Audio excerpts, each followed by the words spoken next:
to episode 11 of the Focus Hunting Podcast. I'm your host, Kevin Toy. Today I'm joined by Dave Ryder. Dave is one of the directors of BC's Interior chapter of SCI. Today Dave and I discussed a lot of the issues facing British Columbia and what we need to do to change things around in our province. And with 2021 right around the corner, we're going to have a bunch of cool new gear coming out, so make sure you check the Focus Hunting webpage. Before we get going, I want to thank everybody for tuning into the show. Make sure to write me and let me know how I'm doing. Also, if there's anybody you want to hear from or any topics you want to discuss, make sure you write me and let me know, and I'll do my best to get them on the show, and we'll be sure to cover those topics. So turn the rest of this intro up and enjoy the show.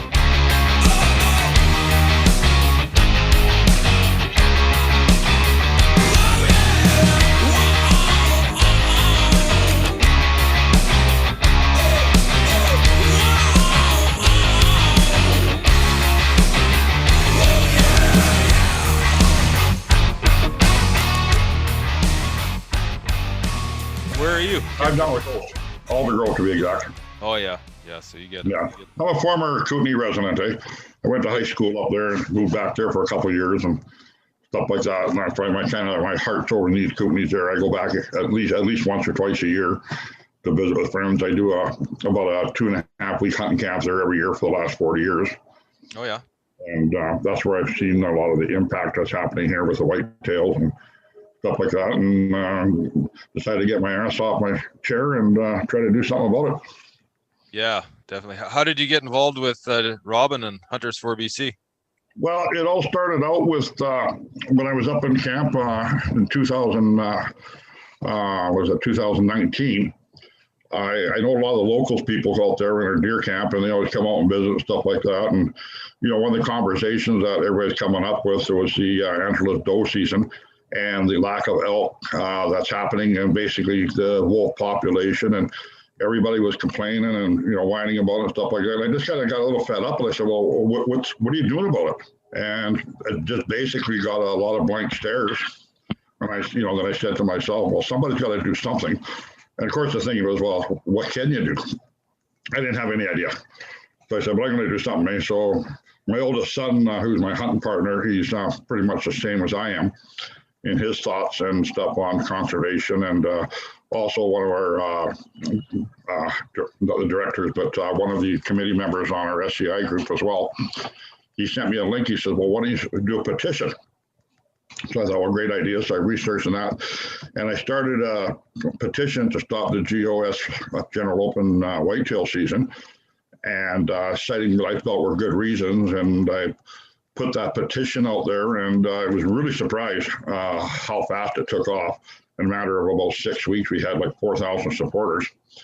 Then what happened after that is Amberly and Robin got a hold of me. They said, hey, we'd like to promote your petition. We kind of agree with you and your thoughts, and then basically sent me a link to join Hunters for BC, because I wasn't much in for, these hunting groups and stuff like that, and until such a time as I started worrying about deer populations. So anyway, basically, long story short, I joined in with Hunters for BC.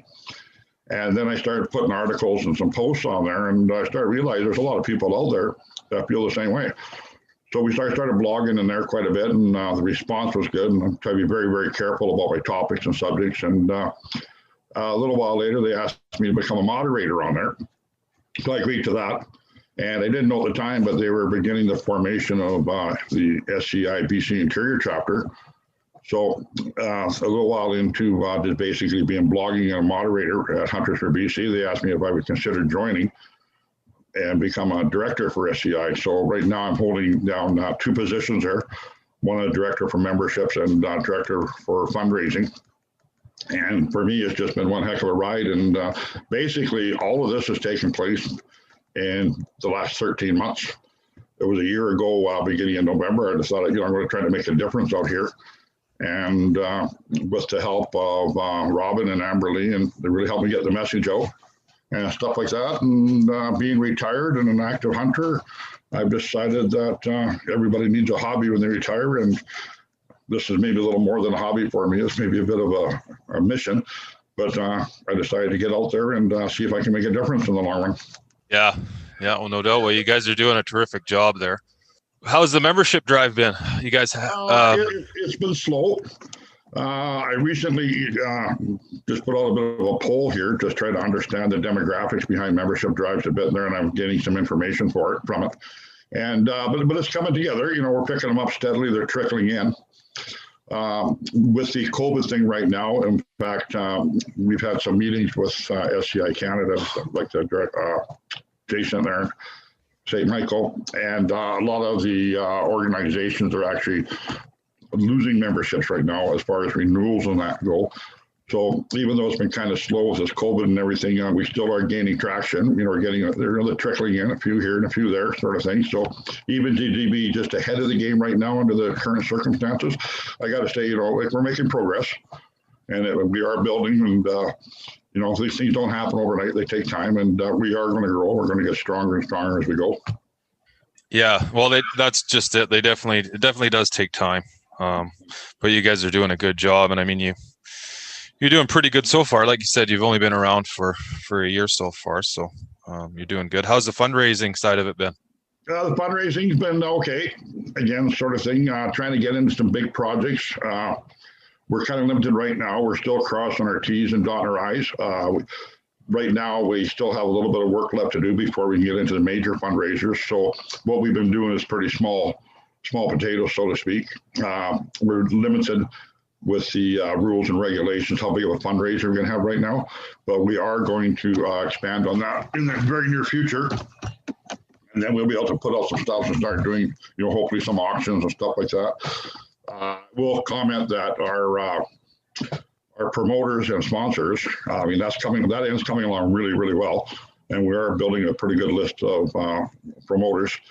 And that's going to help us out a lot there when we do put some either auctions or raffles out there. We have some pretty good packages already set up that we can do. It's just a matter of getting the proper licensing in effect so we can just kind of do everything all legally and move forward with that. So hopefully within the next couple of months, we can make some major announcements and all that and start doing some major fundraising. Yeah. So you said you're limited for those fundraisers with the rules and regulations. Those rules and regulations, are they mandated through SCR, or is that something just because of the COVID? And through the Lottery Association, like being a non-profit organization, what we have to do is we have to have our general meeting sort of thing first here, and it's a few other little things to wrap up. Basically, we have to a few little things to fulfill our obligations as a non-profit organization on the technical end of it. And then once we get to that level here, which we hope to do in the next month or so, then we'll be able to host a major fundraiser. Right now, we're limited to, I believe it's a $500 limit. Oh, I see. On a fundraiser sort of thing, for products and that. Yeah, and that's pretty trivial. We want to put stuff out there with several thousands of dollars sort of thing and try to attract some interest. Yeah, no kidding. How's the amalgamation with SCI been so far? Been pretty decent, I'd have to say. I certainly enjoy being part of it. It's a dynamic team there, and everybody's working hard towards it. It'd be nice to get a few more people on the director side of it and the committee sides. We have a pretty big workload right now, but everybody is really committed to it, and we're going to move forward, and we're going to make a difference in the long run, and we're not going to give up. That's great what you guys are doing so far. Hopefully, I talked to Robin about it a bit, and Amberly sort of, but I think we're going to try to do a fundraiser with you guys for 2021. So I'm currently doing one with the Wild Sheep Society right now. It's just getting off the ground for 2021. So we'll do one with you guys too, and hopefully we can generate some more revenue for you guys. Yeah, well, it's a good experience for us too, because I follow the different online auctions and stuff with the different groups fairly good. Having a good model when you promote these things, I think, is very important. And even with myself, without having to sit back on the sidelines, it's really good to watch all these auctions and stuff play out. And so when we put one together, we'll kind of try to do it right the first time. That's once you launch it. Yeah, I know. COVID, it's definitely got to be an adjustment. So you put out a poll or a survey on Facebook regarding the whitetail GOS season. I know you hold that close to your heart. Can you just tell me your thoughts on basically the whitetail doe open season? Well, yeah, I certainly can. Like I said, I've been hunting the Kootenays for many, many, many years. Whitetail are a passion for me. I never was a very good elk hunter, so I settled for whitetails. And, but, right up until about 10 years ago, is when they first launched the GOS season. You can almost see the rationale behind it. The whitetail populations were really expanding. There was nothing for us to see in our hunting trips up there, annual trips, to see 30 to 40, 50 does a day, and a good number of bucks. And at first, rationale was there, okay, maybe there's an overpopulation. And when you looked around you, the boundary area was abundant with whitetails. The Kootenay area was abundant with whitetail deer. I've never been 100% for a general open season on any antlerless animal. I'm a firm believer that everything should be done through an LEH system when it comes to herd management and reduction. But that wasn't the case in here. And what really got to me is, first year goes by and we're still seeing lots of whitetails. Second year goes by, third year goes by. And after about the third to fourth year, we're really starting to see the noticeable drop in numbers. And going into as current as this year here, now we've gone down to seeing an average of 30, 40 deer a day to seeing like 1 or 2 or 3. And it's just getting scary out there. Like, where have they gone? And with an unregulated season, what I believe that there's no tracking. Our government here is, to myself and Cody from a biologist I know, is we live with governments right now that are reactive. They're not proactive. And the reactive thing here was within our system here, let's open up a GOS whitetail doe season. Let's clean them out. And that's the end of the story. It's almost like a one-liner, putting the regulations. It's a free-for-all. It was a multi-deer harvest opportunity. It was basically blanketed province-wide. And then now this harvest is out of control. And what it's done is to me, I see the influx of hunters, and, you can't really blame them. A lot of people put a lot of money into hunting, and, they want to put some meat in their freezer. But it was really putting an incredible amount of pressures. And the hunters themselves are following the deer trends in the populations and areas that do have surviving pockets, and the word gets out there, and it just creates an influx of hunters. We're seeing a lot less smaller bucks now.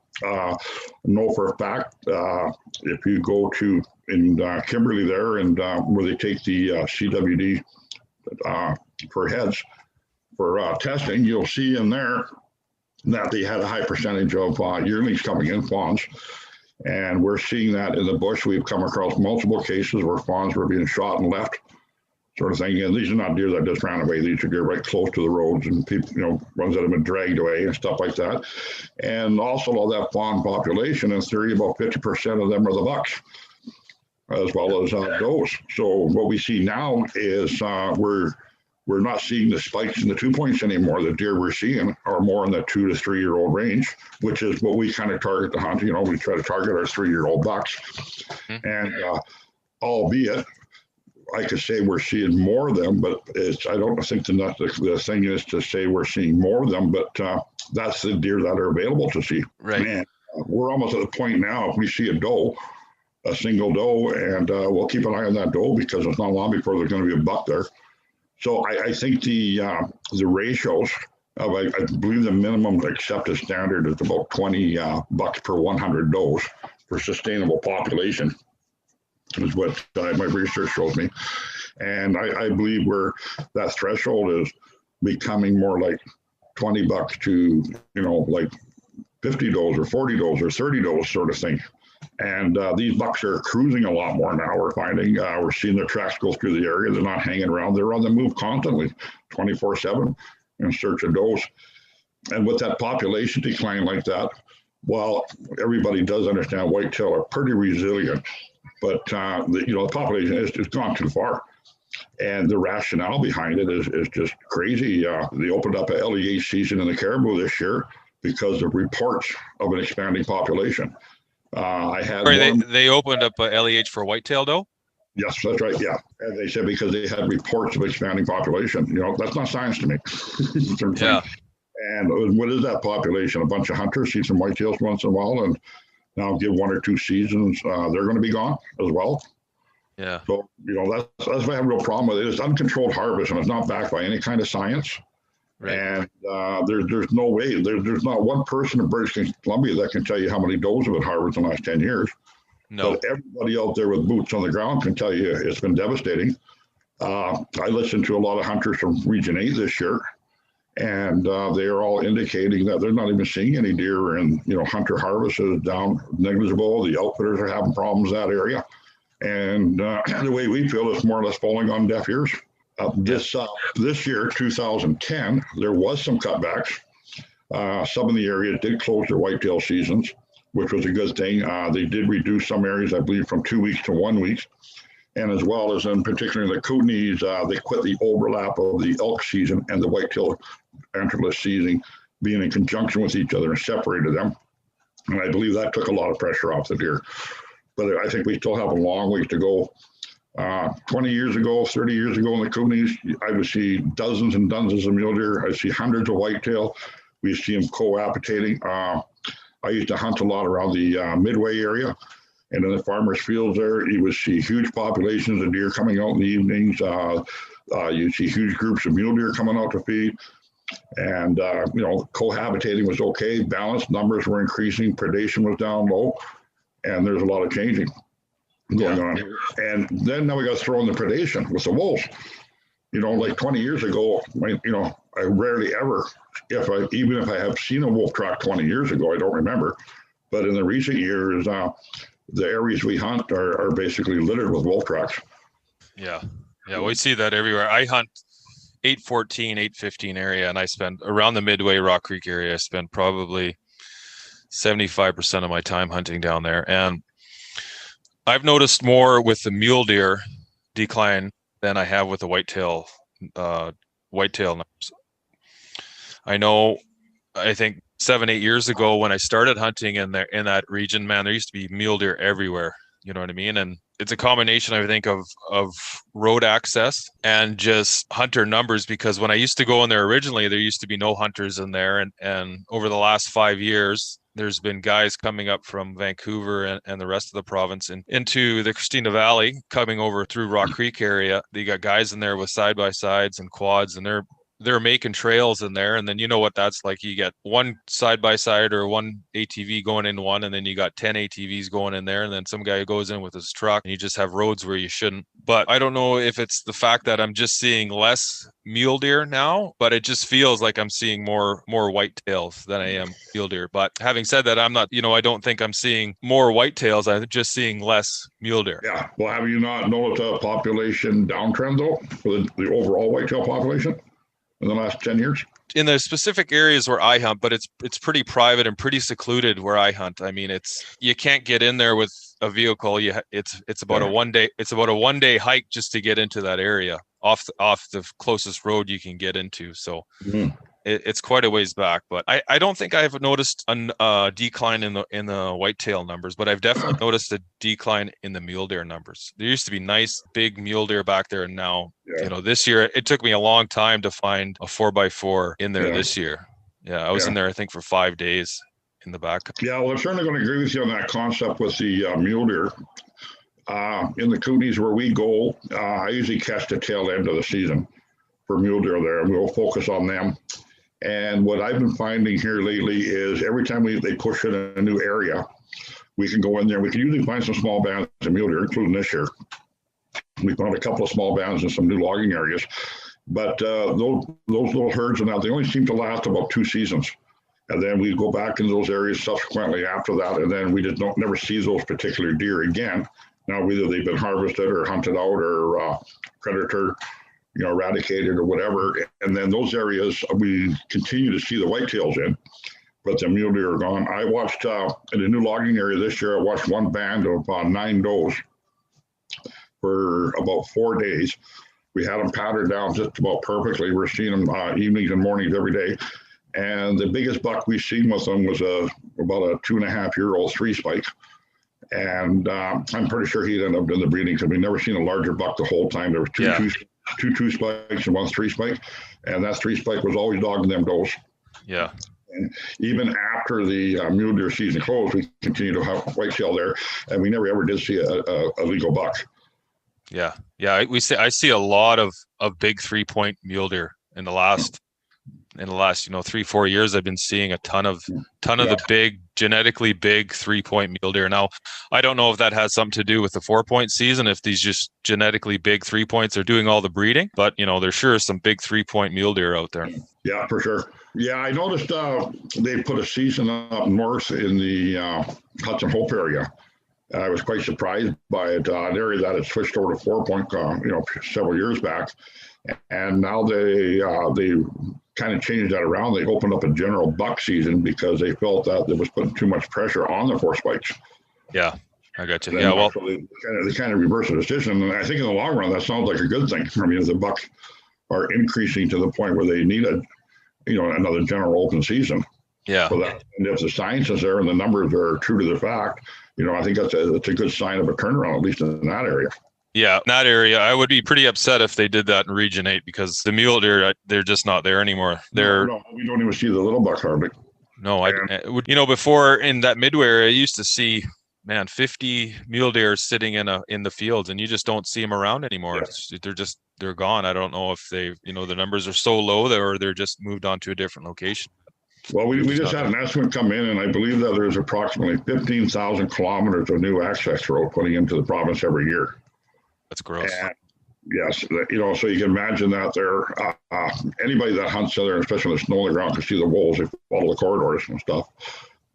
Giving credit back, Elk Valley, I just watched a study done on there, and basically, they took a lot of the access out of that area, much to the betterment of the game populations, I'm sure, because the study also showed how it's altered migration patterns, it's altered, wintering grounds and stuff like that, and a lot of the animals aren't leaving anymore. And I think that's subsequently true because there's still a good elk population in that area. And I hope they're on time for protecting it. But if you look at surrounding areas, when you go where they would traditionally move into the Bull River areas and stuff there, the people I know that hunt those surrounding areas there are finding less and less game on their side all the time. And I think that at least partially has to do with the fact that the game, with their milder winters and that, they're just not moving and they're not distributing further out into the reaches like they used to do. Well, the predator numbers, obviously, you can go anywhere in the province. I think you're going to see an increase in predator numbers. Yes, I hunt all over the province from up to the Tumbler Ridge area, North Fort St. John, Port Narrowson. I've done some fly-in trips up on south of the Yukon border to some lakes, and and I see and with all the outdoor groups that I'm part of, predators are like an everyday topic. So I think everybody's seeing them. I just recently joined in with a group on Vancouver Island, and I hadn't done much research over there, and I was quite surprised to see that they're saying the same thing over there now. I used to on Vancouver Island when I was in high school, and deer are plentiful, bucks are plentiful. I'd never seen a wolf track, never seen an elk track in those days either, except for one. I think it was 1980 or 81, the first time I seen an elk track. And they have the same issues there. They got a lot of cats. They got a lot of wolves in there now, sort of thing, and their populations are dwindling. And where you can tell the difference is in the urban areas, the populations are actually stable and increasing because of the no hunting pressure and the no predator pressure, right? So something's happening out there, and we don't make change. I don't know what's going to happen going down the road here. And a lot of the hunters I talk to here, we're just afraid now we're getting to that point of no return. If we don't start acting on something, and our local governments, and going back to here, we're in a reactive society, not a proactive. Nobody's willing to put the hammer down and say, hey, well, let's just stop. Part of my petition was, let's stop it right now and do some studies, see if there is a sustainable harvest out there. If there is a sustainable harvest, let's do it in such a form that we can monitor it. And as we all know, that part hasn't happened yet. But if we can't monitor our harvest, we can't control our wildlife populations. We don't know what's going on out there. We're beat right from step one. There's a lot of different ideas, and obviously anti-hunter organizations have their own theory on predators and stuff like that. How would you like to see the predators handled in this province? Well, I'm a firm believer that we got to reduce predation's problem. It's beyond sustainability for the ungulate populations. The best example of that is you just have to look at the introduction of the 30-something wolves into Yellowstone and the other batch into Idaho, and you just look how the numbers were spread. And that was a lot to do with the healthy populations of deer and elk. and they're spreading, and it just like everybody says, let nature do its thing, but is this thing we want the wolves to do is to annihilate the population, turn to other food sources. And then then becomes more moose, more caribou, as there's less deer, less everything. Some of the studies that they're doing on the cougar population in the Penticton area is they're having cougars there that are hitting up more calf moose now. Yeah. Where primarily the mule deer was the target. And there's a reason for that. And just because cougars, like any kind of predator, is going to be an opportunist. And even they have a preferred species to feed on, they're going to take what they can get. And in this case here now is turning from mule deer to moose in some of the areas. We kind of need to band together all organizations and come up with a reasonable. Well, current wolf populations, which I'm pretty sure this would be an accurate statement I make it, but a lot of the biologists, they recommended 80% reduction on the wolf population. 80%, and like 80% reduction of what we have now. Population, yeah, compared to what we have now would be considered sustainable, both for the wolves and for the ungulates. Yeah. Yeah, and that information is out there. In fact, I will quote that 80% because I do have those comments from biologists and stuff and reports and studies on file.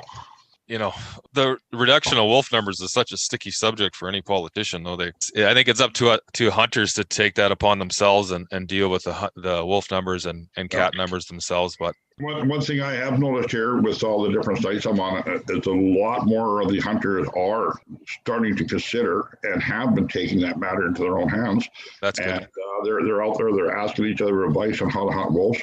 In fact, SCI here just recently, we put on an advanced wolf trapping clinic with a couple of experts in the field. It was a big success. It was for trappers, and basically it was based on how to do pack elimination. And they got a lot of response, and we have some other groups now that we're affiliated with, and they're looking into hosting the same type of programs and that. So people do want to get educated on that.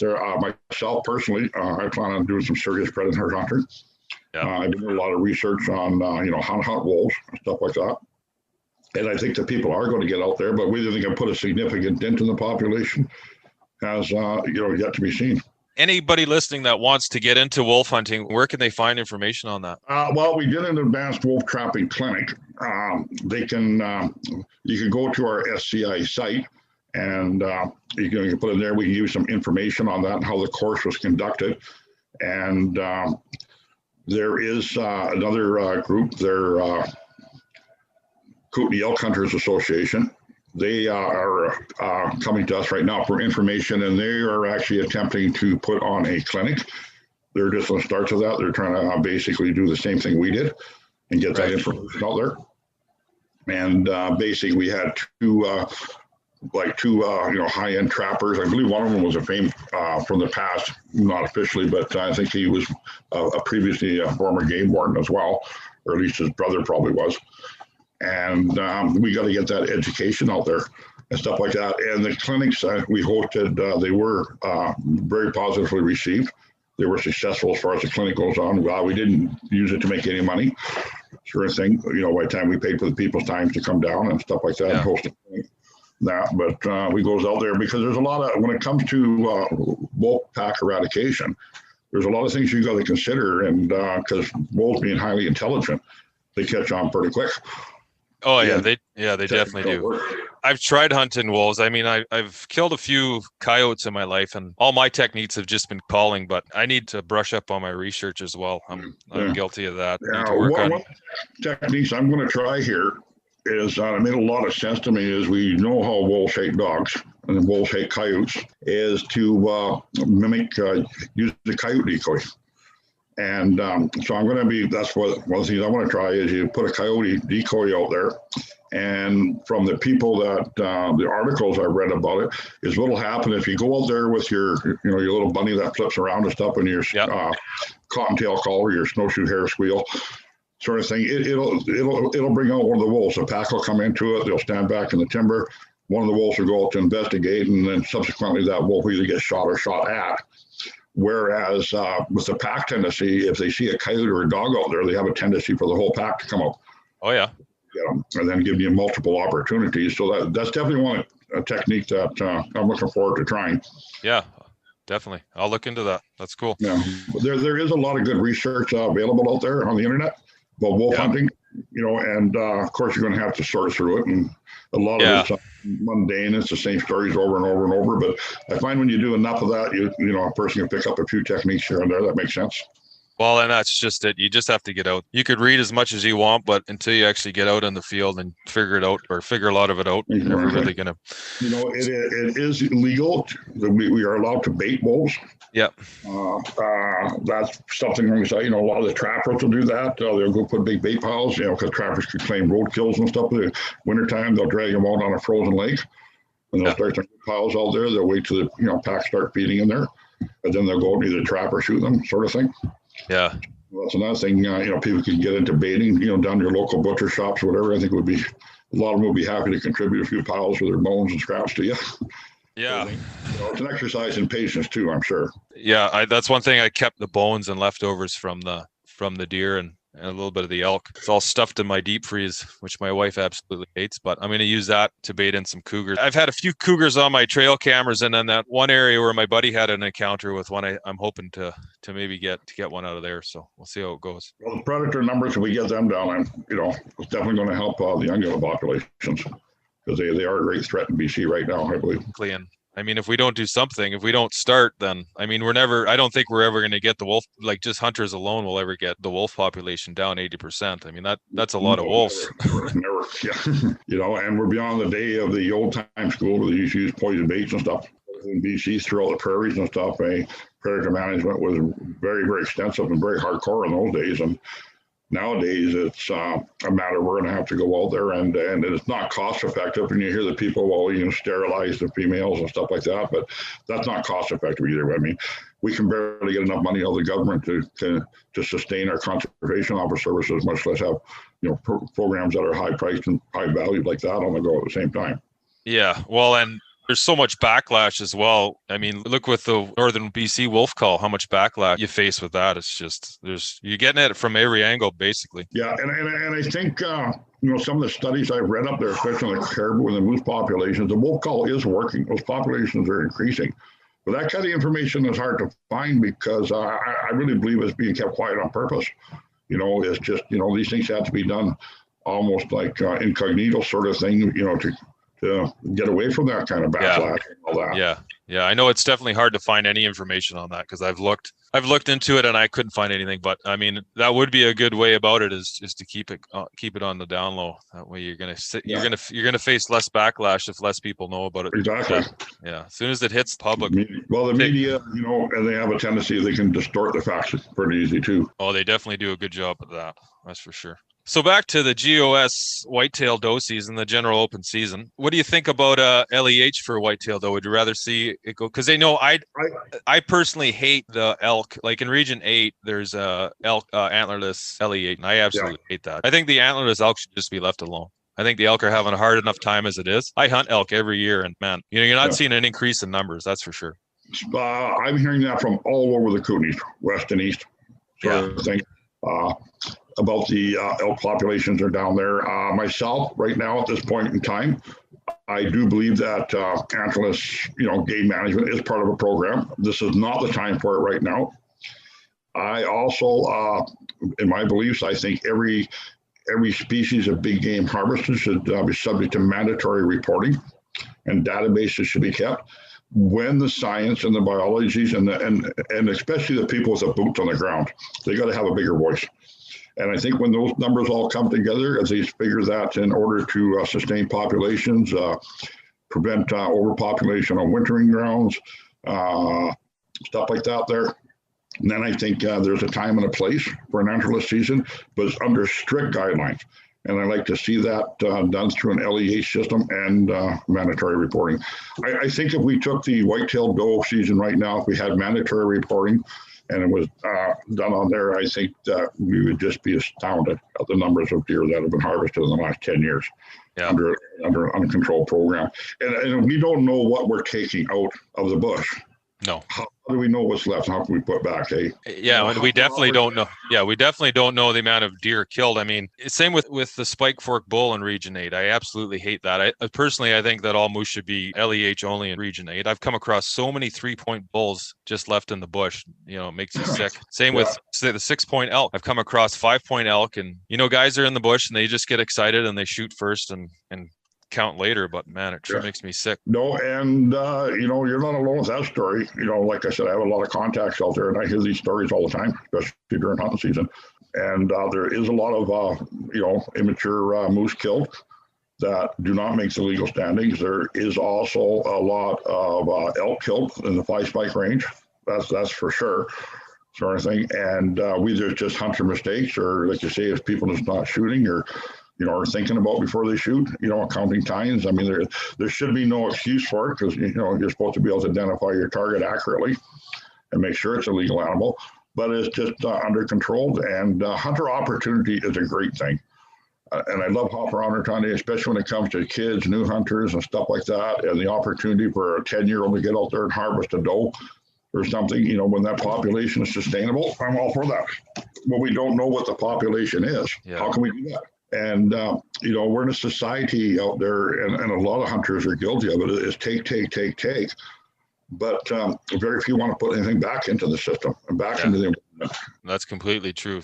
As hunters, we all love to hunt, but right now we have to give more than we take out. Yeah. One of the things that I really campaign for is the unification of all these hunting groups out there. There's some really good groups out there.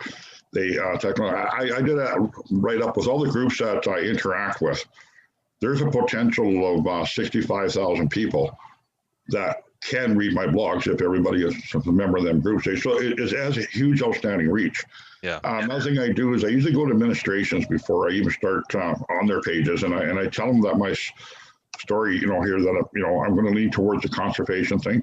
I am going to promote conservation groups and all that, but at the same time trying to maintain, intelligent dialogue with the people within your group. And all the administrations that I've gone through so far have fully agreed, we can do that.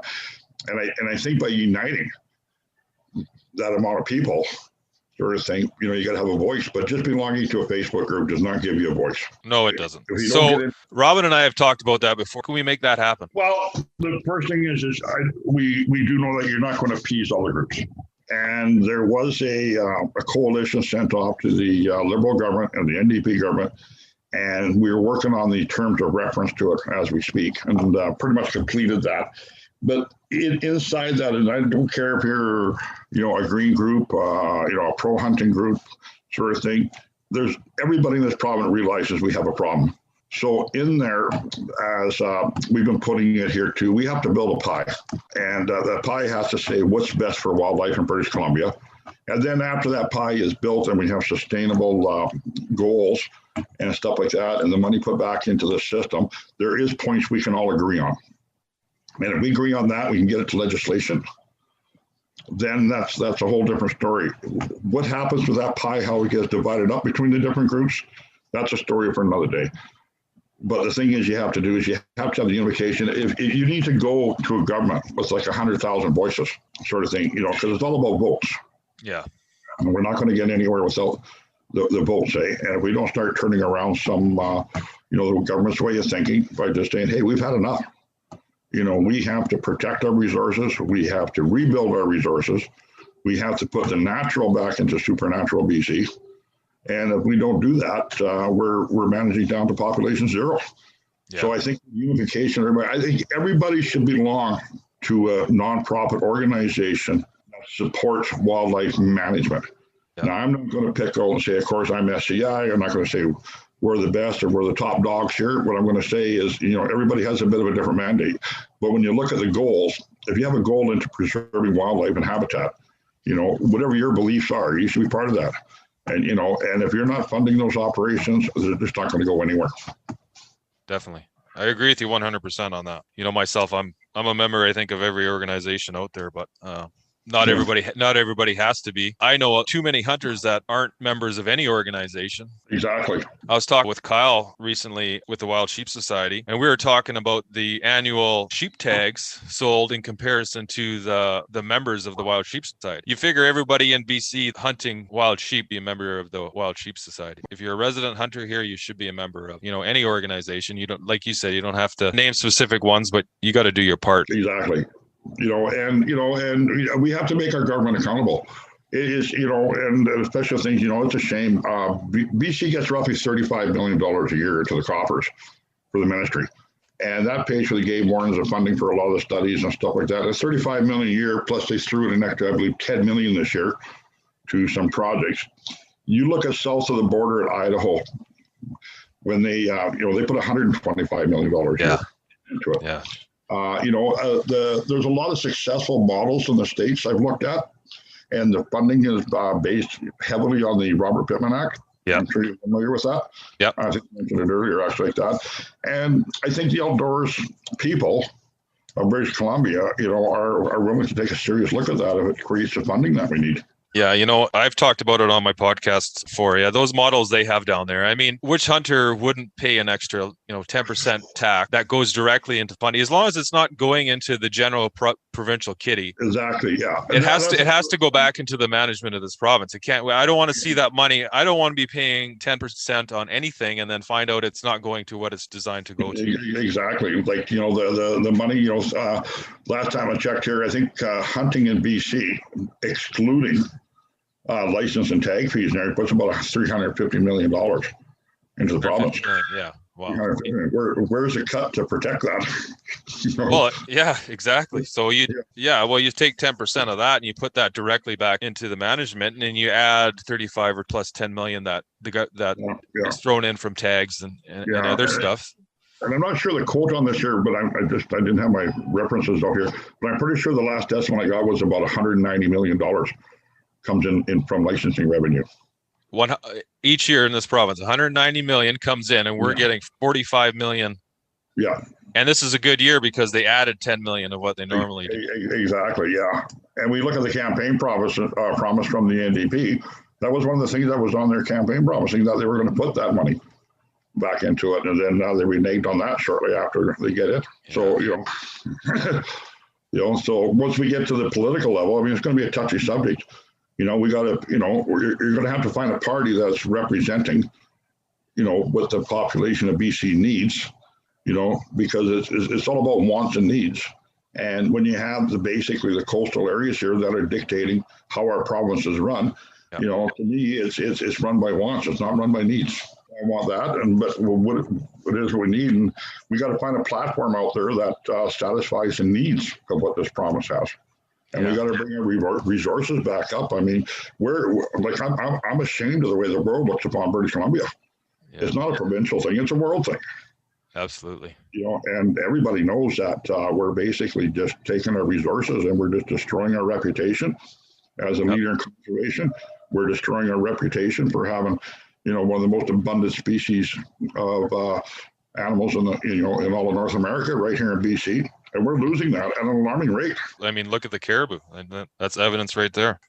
Yeah. You talk to other guys that aren't from this province and aren't from Canada, and they're from the States. All they say about BC is, they revel in the game we have up here. And like you said, if we don't do something, if we don't act today, right now, it's going to be gone. My children won't have the same opportunities that I have right now. When I put out articles and stuff there, it shouldn't be this way, but I get some of my best information on BC from U.S. sources. All right.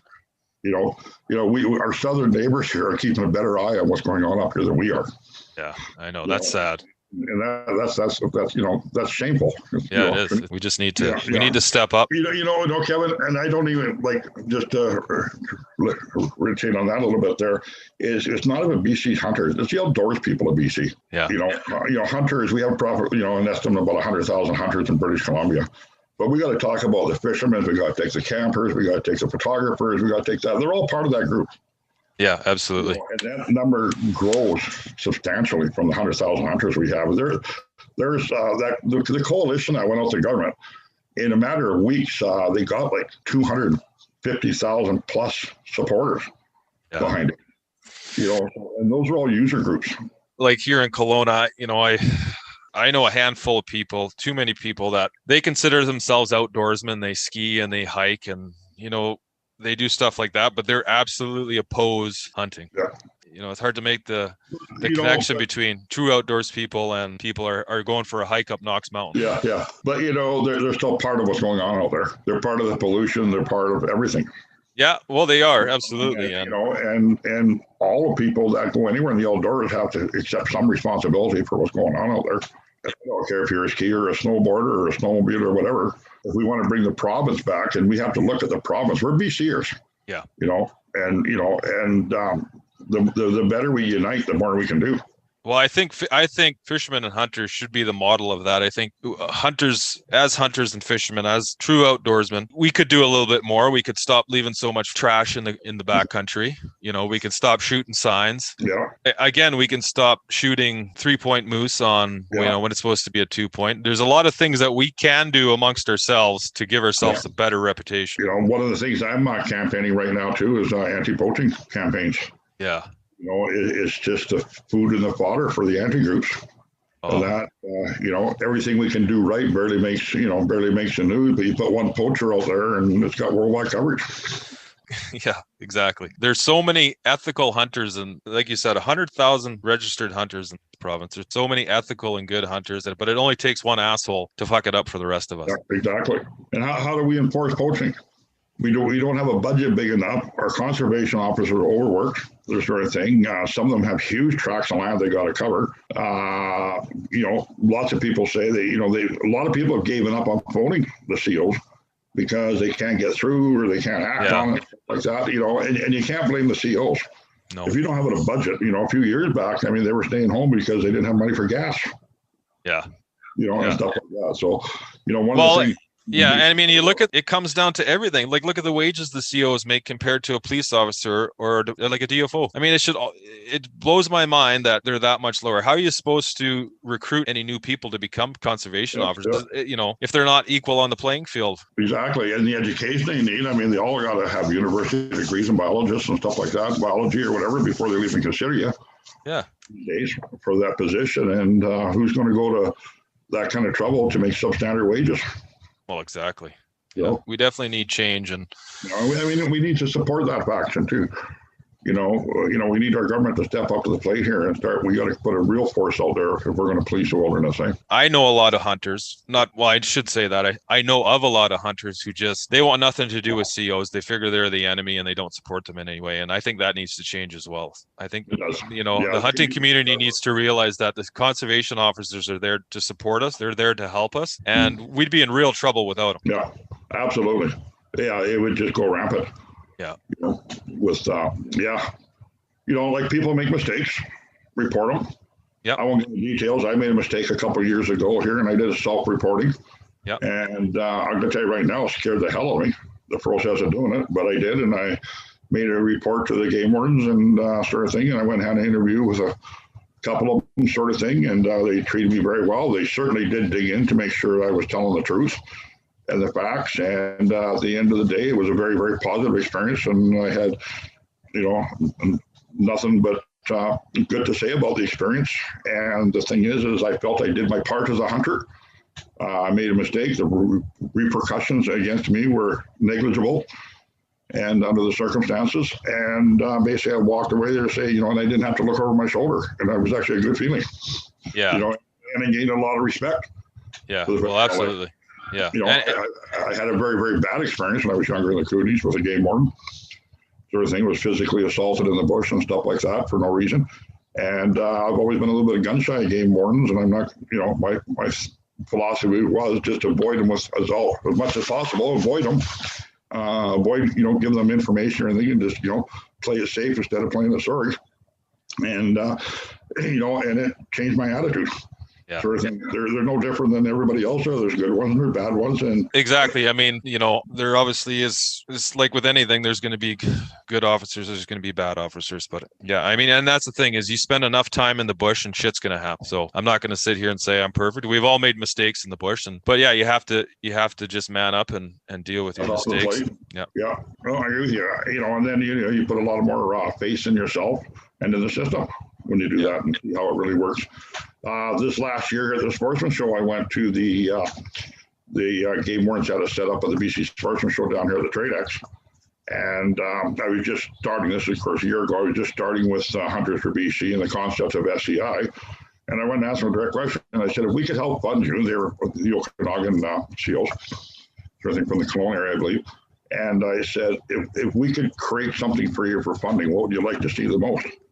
And basically, the things they asked for were so simple, like, we just love to have some better optics, and stuff, things like night vision technology. The one game warden he says, I just love to have somebody give me an old beater boat so I can go incognito and go around and do enforcement on local fisheries and lakes and stuff like that. He says, because you put a game warden boat in there, everybody knows you're coming, sort of thing. He says, and I do it all the time. He says, but I use my own boat. And there's a lot of them out there. They basically, the concept was they're using a lot of their own equipment because they just don't get adequate funding to do their job with a lot of things. Yeah, it's funny that we can't find funding somewhere for these guys. I mean, the RCMP, I mean, obviously this is municipality, but I mean, the RCMP here in Kelowna, they just got a $20 million new office building, and now they're already talking about expanding it. So, I mean, growing up on the coast, I had a number of friends that were involved with Department of Fisheries and Oceans, and they had the stuff they had and the funding they had seemed unlimited. Yeah. So I don't know why conservation officers here in this province can't get a little bit of that. Exactly. And like I say, the budget's pretty small, Yeah. When they go there and you spread out to the other places that same money has to go. So, yeah. And getting back to that funding too is, as you mentioned earlier here, that funding cannot go straight into the government coffers and then be decided by the government where that money is going to be spent. That money's got to go into, and we're advocating for that, it's got to go to an independent body. Yes. And an independent team or board that decides where it's spent. We got to take the politics out of that money. Yeah, absolutely. We got to put it back where it has to go. And that's one of the models that we hope one day to be able to mandate within the province. That's going to be kept separate. It's a separate entity. It's got to be designated for a purpose and utilized wisely within that purpose. Yeah. So what's the first step we do to achieving that? How do we go about adapting, say, Pittsman-Robertson Act? Well, I'll tell you, if you want to go a little further in this year, I'm kind of trying to do that now. I looked very hard. I was never much into politics until recently. And I looked very, very hard at what the three main groups, the Liberals, the NDP, and the Conservatives have to offer. I wrote letters to all three groups expressing concerns. Basically, I've had no replies from the NDP or from the Liberals. But however, I did get some really positive response from the Conservatives. In fact, I've had 3 meetings with them now, with members, and with them all being involved, including Trevor Bullen is being involved in this here. And what they want to do here, they say the procedure we have to do that. When I say I kind of lean towards the Conservatives, because when I look at their platform, it's orientated more towards BC Resources than the other platforms. Okay, this is my own personal opinion. So I have met with them. I've had 3 meetings now. And basically what they've asked me to do is help them table a bill to go to thing and listing several of the articles that we've been talking about here, as we feel that's mostly important to bringing the BC back within where it should be. And so I'm in the process of right now. I haven't really made any announcements on it. We're looking towards doing some podcasts up in the near future. Basically, I'm waiting for just getting in with my local representative, the Conservatives, and then we're going to begin the tabling of bills. And they seem to be very, very, very interested in going this way. And they think it's a very good time. We have some very, very good points that they would like to have it tabled, sort of thing. So basically, I'm doing this on my own. And I will involve other groups and entities if it moves forward. So I'm just hoping here, in fact, this has all been taking place over the last month. So I figured to get any type of government response and to get a commitment that they want to act on it and they want to move forward. And now just to start, creating the agenda to put forward in a bill there, I'm hoping for some positive results. And sure, they don't hold much power right now in British Columbia, but what we have here is long-term issues. Yep. And if we can make a change come next election time and support a government that's willing to support our needs, then that's where I'm going to go with that. Yeah, well, that's great, Dave. If you need anything, just let me know. We're always here to support you. Yeah, and I do appreciate that, Kevin. And like I say, it's just a matter now of seeing how serious you are about this here and how it works out. I can pretty much be rest assured that, I feel like at times I'm getting in way over my head sort of thing. But, I opened up the can of worms. Dave actually came to me about it, wanted to know more. So I figured now that I've put myself in that position, I'm obligated to follow through with it, and I fully intend to do so.